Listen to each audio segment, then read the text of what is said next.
This is the original loft I built in 1966.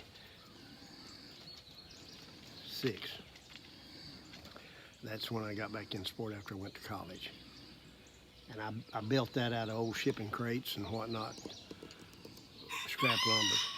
And I built it in Wiley. And then later I moved from Wiley, I flew in Wiley for about 4 or 5 years.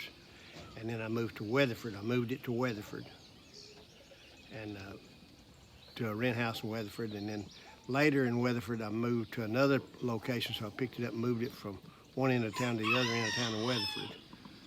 And I flew there till 1978. And in 78, I moved it down here. And I brought my race team with me. The last year I flew in Old Birds in 1978 in the concourse. I shipped 7 concourse races and won 4 of them in the concourse. What year was that? 1978. I was 1. But the reason I'm telling you that, I had a really good racing team. Mm-hmm. And I brought the racing team with me and settled them to this loft that had just run really good races in Weatherford. I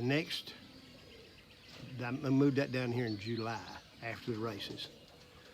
The next spring, in April and May, I started flying with this club out of the east and won the 500 with the same pigeons out of the east in Weatherford from here, so, with loft broke pigeons.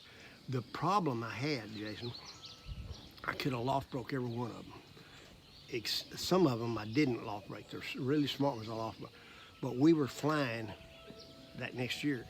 They were flying east. And I started going east with them to train them. When they come back to this loft, they were riding the same beam they were riding to Weatherford. Mm. It was on the same line. And they'd go by me and come back.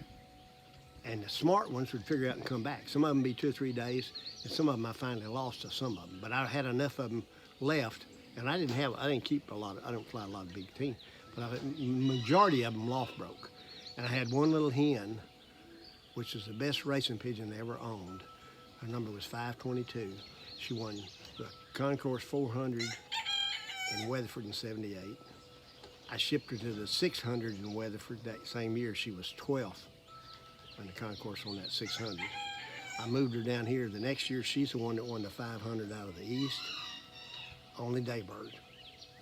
I moved her. The next year, we flew south. I turned her south.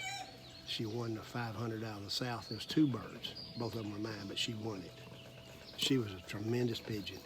And I gave her to my brother when he started racing after that, so I never bred out of her. He bred me some birds out of her that won. I had 2 hens out of her that won 500s after that. But she was a real pigeon. What were they out of back then? Most of my birds back then were Huskins, but she was a Huskin stickleback cross. And the Huskins I kept for years and kept them pure, but they got so inbred that I couldn't, they just got where they'd come home, but they wouldn't win. So then I realized, and you couldn't go somewhere else to find pure Huskins that had been raced. The family's dying out.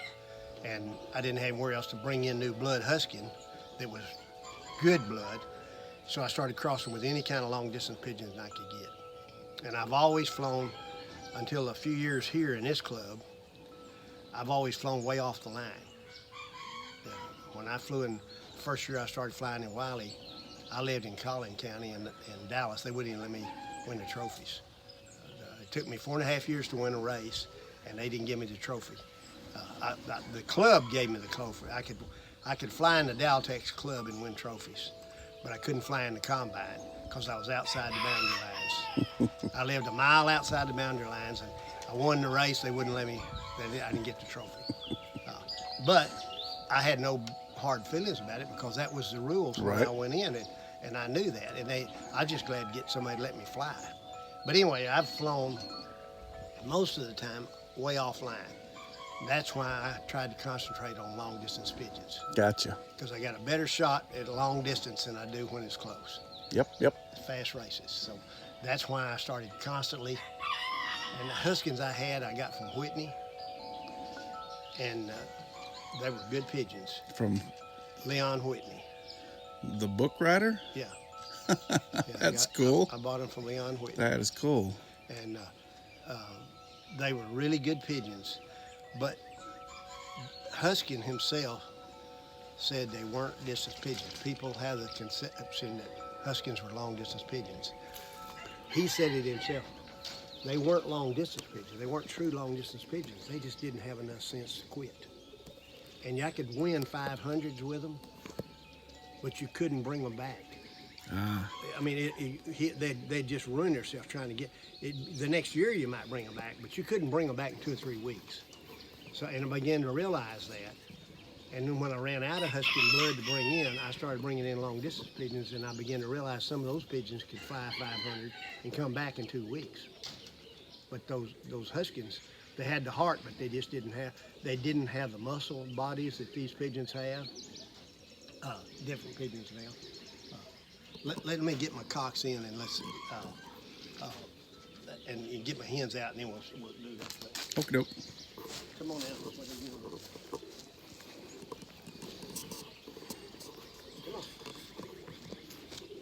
Come on. Come on.